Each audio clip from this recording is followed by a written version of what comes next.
Mga proud waray ang napiling mo representar sa umaabot nga Mr. and Miss Preteen International 2022. Andam na sila sa maong kompetisyon. Busa ato silang ilailahon, pinagi ni ining report.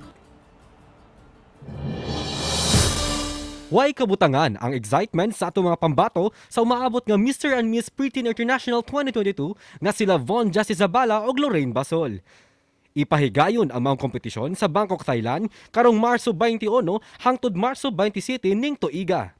Si Von, 16 anyos, lumad nga taga Tacloban City, samtang si Lorraine, 15 anyos, lumad nga taga Santa Rita, Samar.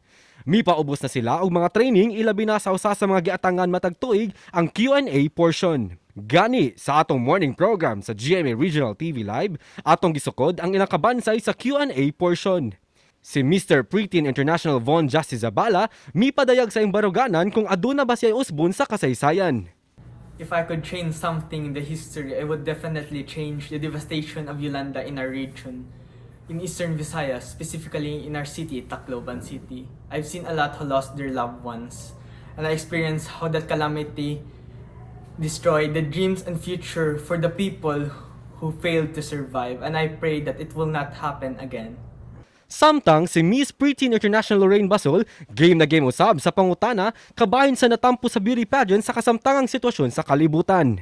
For me po, beauty pageant serves as an avenue or opportunity for us aspiring queens to use our voice in addressing and taking actions on current issues, specifically the COVID-19 that is happening worldwide.